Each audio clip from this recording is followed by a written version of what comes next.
ಶಿವಾಚಾರ್ಯ ಗವಿಮಠ ಇದನ್ನು ಜನಪದ ಶ್ರೀ ಮರಿದೇವರ ಗುಂಡವೆಂತಲೂ ಕರೆಯುತ್ತಾರೆ. ಉಪಲಬ್ಧ ಆಧಾರಗಳಿಂದ 11ನೇ ಶತಮಾನ ಕ್ರಿಸ್ತಶಕ 1040ರಲ್ಲಿ ಬಾಳೆ ಹೊಂದಿರುವ ಶ್ರೀ ಜಗದ್ಗುರು ರೇವಣಸಿದ್ಧರು ಈ ಮಠವನ್ನು ಸ್ಥಾಪಿಸಿರುತ್ತಾರೆ. 1040ರಲ್ಲಿ ಕಲ್ಯಾಣದ ಚಾಲುಕ್ಯ ಅರಸ 1ನೇ ಸೋಮೇಶ್ವರನ ಪ್ರಾರ್ಥನೆಯ ಮೇರೆಗೆ ಮಹಾರಾಷ್ಟ್ರದ ಮಂಗಳವೇಳೆ ಸೋಲಾಪುರ ಕಲಬುರಗಿ ಜಿಲ್ಲೆಯ ರಟ್ಕಲ್ಲು ದೇವಕಿಯಲ್ಲಿ ಧರ್ಮ ಕಾರ್ಯ ನಿರ್ವಹಿಸುತ್ತಿದ್ದ ಶ್ರೀ ರೇವಣಸಿದ್ಧರು ಕಲ್ಯಾಣಪುರಕ್ಕೆ ಆಗಮಿಸಿ ಅವರ ರಾಜನ ಪ್ರಾರ್ಥನೆಯ ಮೇರೆಗೆ ಕಲ್ಯಾಣಪುರಕ್ಕೆ ಆಗಮಿಸಿ ಶಿವಾನುಷ್ಠಾನವನ್ನು ಕೈಗೊಂಡು ಶಾಶ್ವತವಾಗಿ ನಿಲ್ಲುವ ಒಂದು ಗುಹೆಯನ್ನು ಸ್ಥಾಪಿಸಿ ಜ್ಞಾನ ಹಾಗೂ ಧರ್ಮ ಸಭೆಗೋಸ್ಕರ ಶಂಕರಗಣ ಮಠ ಸ್ಥಾಪಿಸಿ ಬಿರುವವನ್ನು ನಡೆಸಿ ಅನೇಕ ಜನ ಸಾಧುಮಠಗಳನ್ನು ತಯಾರು ಮಾಡಿದ್ದಾರೆ. ಕಲ್ಯಾಣದಲ್ಲಿ ಕ್ಷಾಮ ರೂಢಿಸಿದಾಗ ತಮ್ಮ ತಪೋ ಶಕ್ತಿಯಿಂದ ಸುವರ್ಷ್ಟು ಗ್ರಹಿಸಿರುತ್ತಾರೆ. ನೀರಿನ ತೊಂದರೆಯನ್ನು ಅನುಲಕ್ಷಿಸಿ ತ್ರಿಪುರಾತ್ಮಕ ಬೃಹತ್ ಕೆರೆ ನಿರ್ಮಾಣ ಮಾಡಿರುತ್ತಾರೆ.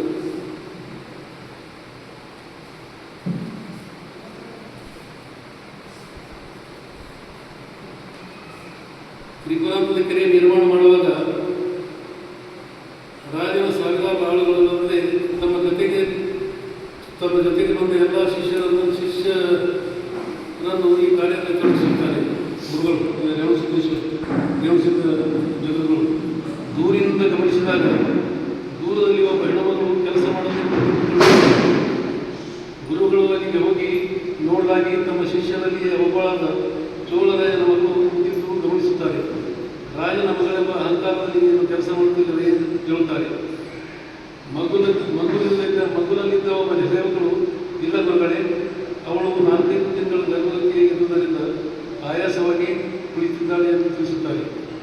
ಆಗ ಗುರುಗಳು ಹೌದಾ ಎಂದು ರಾಜನ ಮಗಳನ್ನು ಸಮೀಪ ಕರೆದು ಅವಳ ಉದರದಲ್ಲಿರುವ ಭ್ರೂಣವನ್ನು ಹೊರಗೆ ತೆಗೆದು ಅದನ್ನು ಒಂದು ಮಡಿಕೆಯಲ್ಲಿ ಆಯುರ್ವೇದಿಕ ವಿಧಾನ ಪ್ರಕಾರ ಇಟ್ಟು ಅದನ್ನು ಭೂಗರ್ಭದಲ್ಲಿ ಹೂಡಿಡುತ್ತಾರೆ.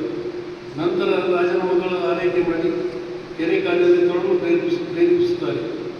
ದಿನ ತುಂಬಿದ ನಂತರ ಜನರನ್ನು ಕರೆದು ಭೂಗರ್ಭದಲ್ಲಿ ಕೂಸನ್ನು ಹೊರಗೆ ತೆಗೆಸುತ್ತಾರೆ. ಅಲ್ಲಿ ದಿವ್ಯ ಪ್ರಕಾಶವನ್ನು ಕೂಸು ಕಂಡು ಜನರೆಲ್ಲ ಆಶ್ಚರ್ಯಚಕಿತರಾಗುತ್ತಾರೆ. ಮುಂದೆ ಆ ಕೂಸನ್ನು ಚೋಳರಾಯನ ಮಗಳಿಂದ ದತ್ತಕ್ಕೆ ಪಡೆದು ರುದ್ರಮಣಿ ಎಂಬ ನಾಮಕರಣ ಮಾಡಿ ತಮ್ಮ ಗುಹೆಯಲ್ಲಿ ಬೆಳೆಸುತ್ತಾರೆ. ಕೆರೆ ನಿರ್ಮಾಣವಾದ ನಂತರ ರುದ್ರಮಣೇಶ್ವರರು ತಮ್ಮ ಸೇವಕರ ಜೊತೆಯಲ್ಲಿ ಕೆರೆ ನಿರ್ಮಾಣವಾದ ನಂತರ ರೇವಣಸಿದ್ದೇಶ್ವರರು ತಮ್ಮ ಸೇವಕರ ಜೊತೆಗೆ ರುದ್ರಮಣೇಶ್ವರರನ್ನು ತಮ್ಮ ಸೇವಕರ ಜೊತೆಗೆ ಇಲ್ಲಿ ಬಿಟ್ಟು ಮತ್ತೆ ತಮ್ಮ ಧರ್ಮ ಸಂಚಾರ ಕೈಗೊಳ್ಳುತ್ತಾರೆ. ಸುಮಾರು 20 ವರ್ಷಗಳ ನಂತರ ಬೆಟ್ಟಕ್ಕೆ ಬರುತ್ತಾರೆ. ಅಲ್ಲಿ ಅವರಿಗೆ ಯೋಗ ನಿದ್ರೆಯಲ್ಲಿ ಗೋಚರಿಸಿದರೆ ಈ ಧರೆಗೆ ಬಂದು ಕೈಗೊಳ್ಳುವ ಕಾರ್ಯ ಮುಗಿದಿದೆ, ಈಗ ಈ ಲೋಕ ತ್ಯಜಿಸಬೇಕಾಗಿದೆ ಎಂದು ಅನಿಸುತ್ತದೆ. ಆಗ ಸೇವಕರನ್ನು ತ್ರಿಪುರಾಂತಕ್ಕೆ ಕಳಿಸಿ ರುದ್ರಮುನೀಶ್ವರರನ್ನು ಕರೆಸಿಕೊಳ್ಳುತ್ತಾರೆ. ಆಗ ಮುನೀಶ್ವರರು ಸುಮಾರು 20-21 ವಯಸ್ಸಿನವರಾಗಿರುತ್ತಾರೆ. ಅವರನ್ನು ತಮ್ಮ ರಂಭಾಪುರಿ ಪೀಠಕ್ಕೆ 2ನೇ ಜಗದ್ಗುರುಗಳನ್ನಾಗಿ ಪಟ್ಟ ಕಟ್ಟಿ ರೇವಣಸಿದ್ಧರು ಶಿವಾನಂದರಾಗುತ್ತಾರೆ. ರುದ್ರಮುನಿ ಶಿವಾಚಾರ್ಯರು ತಮ್ಮ ಇಡೀ ವಯಸ್ಸಿನ ತನಕ ರಂಭಾಪುರಿ ಪೀಠದ ಜಗದ್ಗುರುಗಳಾಗಿದ್ದು ಪೀಠದ ಸರ್ವಾಂಗೀಣ ಅಭಿವೃದ್ಧಿಗೊಳಿಸುತ್ತಾರೆ. ತಮ್ಮ ಇಡೀ ವಯಸ್ಸಿನಲ್ಲಿ ಮತ್ತೊಬ್ಬರನ್ನು ರಂಭಾಪುರಿ ಪೀಠಕ್ಕೆ 3ನೇ ಜಗದ್ಗುರುಗಳನ್ನಾಗಿ ಪಟ್ಟಕಟ್ಟಿ ಪುನಃ ತ್ರಿಪುರಾಂತದ ಗವಿಮಠಕ್ಕೆ ಬಂದು ತಪೋಸ್ಥಾನದಲ್ಲಿರುತ್ತಾರೆ. ಇದೇ ಸಮಯದಲ್ಲಿ ಬಸವಣ್ಣವರು ಕಲ್ಯಾಣಕ್ಕೆ ಬಂದು ಮಂತ್ರಿ ಪದವಿಯಲ್ಲಿದ್ದು ಅನುಭವ ಮಂಟಪದ ಕಾರ್ಯದಲ್ಲಿ ತೊಡಗಿರುತ್ತಾರೆ. ಬಸವಣ್ಣನವರು ಬಿಜಾಪುರ ಜಿಲ್ಲೆಯ ಬಾಗೇವಾಡಿ ತಾಲೂಕಿನ ಇಂಗಳಿ ಗ್ರಾಮದಲ್ಲಿ ಜನಿಸಿರುತ್ತಾರೆ. ಮುಂದೆ ಇವರು ಕಪ್ಪಡಿ ಸಂಗಮಕ್ಕೆ ಹೋಗುತ್ತಾರೆ. ಅಲ್ಲಿ ಗುರುಗಳಾದ ಜಾತವೇದ ಮುನಿಗಳಿಂದ ಲಿಂಗ ದೀಕ್ಷೆ ಪಡೆಯುತ್ತಾರೆ. ಮುನಿಗಳ ಆಶ್ರಯದಲ್ಲಿ ಅವರ ಅನುಗ್ರಹದಿಂದ ಸಕಲ ವಿದ್ಯಾ ಪಾರಂಗತರಾಗುತ್ತಾರೆ. ಗುರುಗಳ ಆದೇಶದಂತೆ ಕಲ್ಯಾಣಕ್ಕೆ ಬಂದು ಅವರ ಸೋದರ ಮಾವನಾದ ಬಲದೇವ ಮಂತ್ರಿಯ ಮಗಳಾದ ಗಂಗಾಂಬಿಕೆಯನ್ನು ಮದುವೆಯಾಗಿ ಕಾಯಕವನ್ನು ಕೈಗೊಂಡು ಗೃಹಸ್ಥ ಜೀವನವನ್ನು ನಡೆಸುತ್ತಾರೆ. ಒಂದು ಸಲ ಬಿಜೋಳನ ಮೂಲಕದಲ್ಲಿ ಲಿಪಿಯನ್ನು ಓದಿ ಸಿಂಹಾಸನದ ಕೆಳಗಿನ 64 ಕೋಟಿ ಧನವನ್ನು ಶೋಧಿಸಿ ಬಿಜೋಳದವರಿಗೆ ಸಿಗುವಂತೆ ಮಾಡುತ್ತಾರೆ. ಇವರ ಅಗಾಧವಾದ ಜಾಣತನವನ್ನು ಮೆಚ್ಚಿದ ದರೆಯರು ಬಸವಣ್ಣನವರಿಗೆ ಮಂತ್ರಿ ಪದವಿಯನ್ನು ಕೊಟ್ಟುದಲ್ಲದೆ ತನ್ನ ತಂಗಿಯಾದ ನೀಲಲೋಚನೆಯ ಮಗಳಾದ ನೀಲಾಂಬಿಕೆಯನ್ನು ಸಿದ್ಧರಸ ಮಂತ್ರಿಯ ಮಗಳನ್ನು ಮದುವೆ ಮಾಡಿಕೊಡುತ್ತಾರೆ. ಇವರ ಸಮರ್ಥ ನೇತೃತ್ವದಲ್ಲಿ ಸಾಮಾಜಿಕ, ಸಾಹಿತ್ಯಿಕ, ಧಾರ್ಮಿಕ ಕ್ರಾಂತಿಗಳು ಜರುಗಿ ಇತಿಹಾಸದಲ್ಲಿ ಅತಿ ಅಪೂರ್ವಗೊಳಿಸಿದ ರಂಗ ಮಂಟಪ ಎಂಬ ಆಧ್ಯಾತ್ಮಿಕ ಮಹಾಸಂಸ್ಥೆಯನ್ನು ಜನ್ಮ ತಾಳುತ್ತದೆ.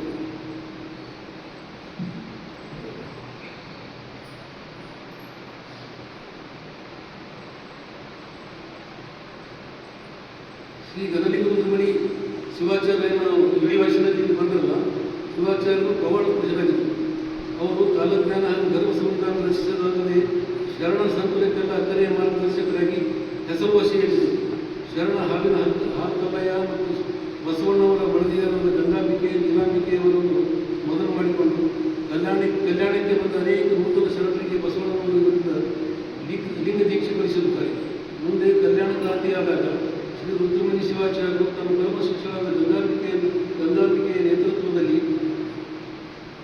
ಚನ್ನಬಸವಣ್ಣ ಮುಂತಾದ ನೂರಾರು ಶರಣರನ್ನು ಹಾಗೂ ಶರಣರ ವಚನ ಸಾಹಿತ್ಯವನ್ನು ಶ್ರೀ ಕ್ಷೇತ್ರ ಮುಗಿಯುವವರೆಗೆ ಹೋಗಿ ಸುರಕ್ಷಿತವಾಗಿ ಬಿಟ್ಟು ಬಂದಿರುತ್ತಾರೆ. ಇವರಿಂದ ಈ ಮಹತ್ಕಾರ್ಯವಾಗದಿದ್ದರೆ ಎಂದು ನಾವು ವಚನ ಸಾಹಿತ್ಯದಿಂದ ಪೂರ್ತಿ ವಂಚಿತರಾಗಿರುತ್ತಿದ್ದೇವೆ.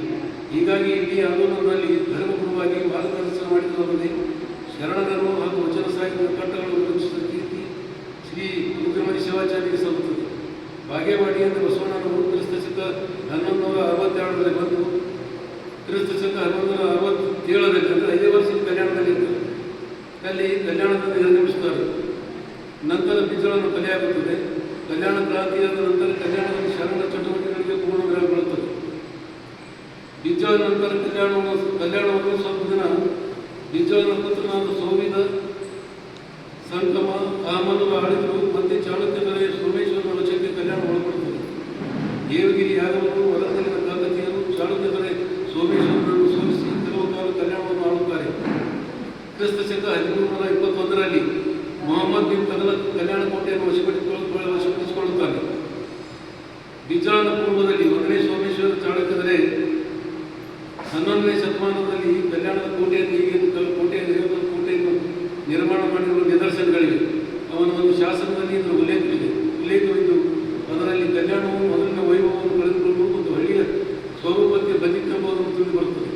ನಂತರ ಅಫ್ಘಾನ್, ಬಹಮನಿ, ಬನೀರ್ಶಾಹಿ, ಆದಿಲ್ಶಾಹಿ, ಮೊಘಲ್ ಮುಂತಾದವರ ಆಳ್ವಿಕೆಗೆ ಒಳಪಡುತ್ತದೆ. ಕಲ್ಯಾಣ ಕ್ರಿಸ್ತಶಕ 1456ರಲ್ಲಿ ದಿಲ್ಲಿಯ ಸುಲ್ತಾನ್ ಔರಂಗಜೇಬನು ಕಲ್ಯಾಣದ ಕೋಟೆಯನ್ನು ತನ್ನದಾಗಿಸಿಕೊಂಡು ಹೈದರಾಬಾದ್ನ ನಿಜಾಮ್ ಕುಲುಪುರ್ಖನನ್ನು ಸುಬೇದಾರನನ್ನೇ ನೇಮಿಸಿದ್ದಾನೆ.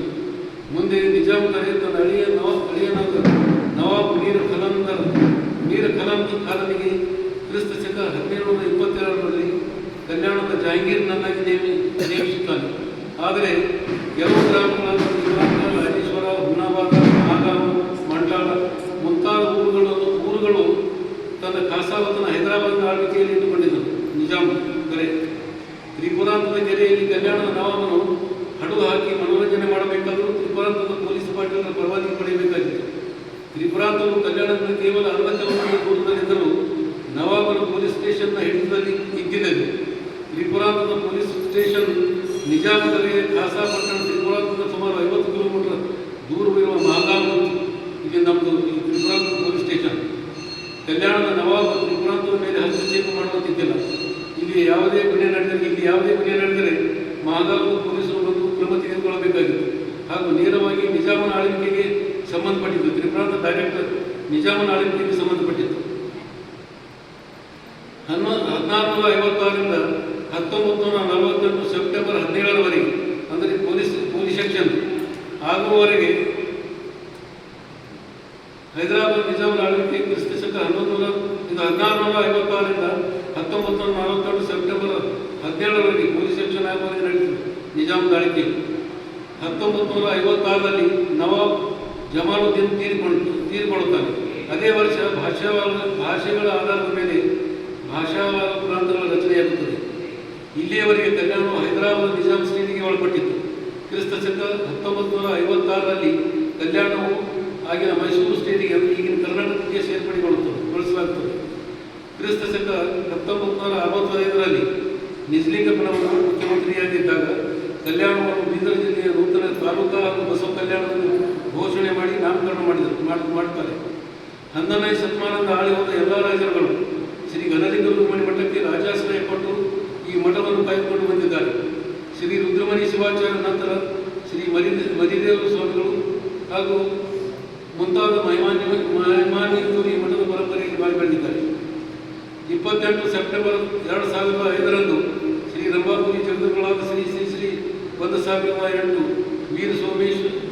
ವೀರ ಸಿಂಹಾಸನಾಧೀಶ್ವರ ಶ್ರೀ ವೀರ ಸೋಮೇಶ್ವರ ಭಗವತ್ಪಾದರ ಹಾಗೂ ಕೇದಾರ ಪೀಠದ ಚಂದ್ರಗಳಾದ ಶ್ರೀ ಶ್ರೀ ಶ್ರೀ 1008 ಭೀಮಾಶಂಕರ ಭಗವತ್ಪಾದರ ಸಾನ್ನಿಧ್ಯ ಹಾಗೂ ನೇತೃತ್ವದಲ್ಲಿ ಈ ಶ್ರೀಮಠದ ಮಠಾಧಿಕಾರವು ನೆರವೇರಲ್ಪಡುತ್ತದೆ.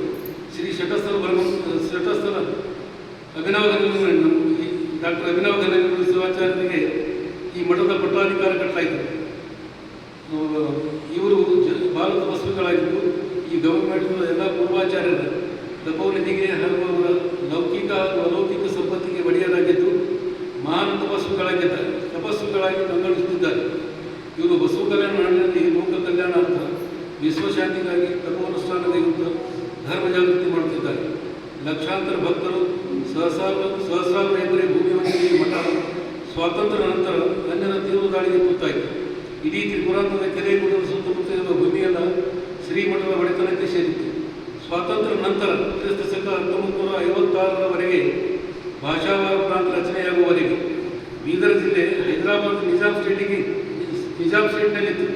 ಕರ್ನಾಟಕದಲ್ಲಿ 56ರವರೆಗೆ ನಾವೇನೋ ಹೈದರಾಬಾದ್ ಸ್ಟೇಟಿಗೆ ನಿಜಾಮುದ್ದೀನೊಳಗೆ ಆಳ್ವಿಕೆ ಇದ್ದಿದ್ದು ನಾವು.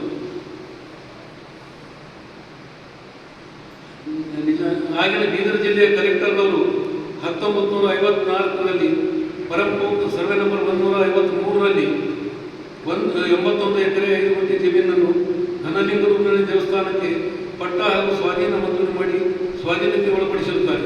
ಅಂದಿನಿಂದ ಇಂದಿನವರೆಗೆ ಈ ಜಮೀನು ಶ್ರೀ ಮಠದ ಪಟ್ಟಾ ಜಮೀನವಾಗಿದ್ದು ಸ್ವಾಧೀನದಲ್ಲಿರುತ್ತದೆ. ಬೀದರ್ ಜಿಲ್ಲೆಯ ಸುಮಾರು 50% ಕನ್ನಡ ಮಾತೃಭಾಷೆಯುಳ್ಳ ಜನರು ಬೀದರ್ ಜಿಲ್ಲೆ ಹೈದರಾಬಾದ್ ಸ್ಟೇಟಿಗೆ ಹೈದರಾಬಾದಿನಿಂದ ಮೈಸೂರು ಸ್ಟೇಟ್ ಸೇರಬೇಕೆಂದು ಹೋರಾಟ ಮಾಡ್ತಿದ್ದರು. ಅಂದರೆ ಕನ್ನಡ ಜನರು ಮರಾಠಿ ಹಾಗೂ ತೆಲುಗು ಮಾತೃಭಾಷೆಯುಳ್ಳ ಜನರು ಪೂರ್ತಿ ಬೀದರ್ ಜಿಲ್ಲೆ, ಬಾಂಬೆ ಹಾಗೂ ಹೈದರಾಬಾದ್ ಸ್ಟೇಟಿಗೆ, ಮರಾಠಿದವರು ಬಾಂಬೆಗೆ ಅಂತಿರು, ತೆಲುಗುವಿನ ಹೈದರಾಬಾದ್ ಸ್ಟೇಟಿಗೆ ಸೇರಬೇಕಂತ ಹೋರಾಟ ಮಾಡ್ತಿದ್ರು. ಕಿಲ್ಲೆ ಕಲ್ಯಾಣ ಅಂತಿದ್ರು. ಹೀಗೆಲ್ಲ ಬೇರೆ ಇಲ್ಲಿ ಬಹಳ ಹೋರಾಟಗಳು ಇದೆ ಎಲ್ಲ ಸೇರ್ತಾರೆ. ಅಖಿಲ ಭಾರತ ವೀರಶೈವ ಮಹಾಸಭೆಯವರು ಕ್ರಿಸ್ತ ಶಕ 1955ರಲ್ಲಿ ಕಲ್ಯಾಣದಲ್ಲಿ ಮಹಾಸಭೆಯನ್ನು ಆಯೋಜಿಸಿದರು. ಈ ಅಧಿವೇಶನದ ಉದ್ಘಾಟನೆಯನ್ನು ಆಗಿನ ಮೈಸೂರು ಸ್ಟೇಟಿನ ಗವರ್ನರ್ ಆಗಿದ್ದ ಜಯಚಾಮರಾಜ ಒಡೆಯರಿಂದ ಮಾಡಿಸಲಾಯಿತು.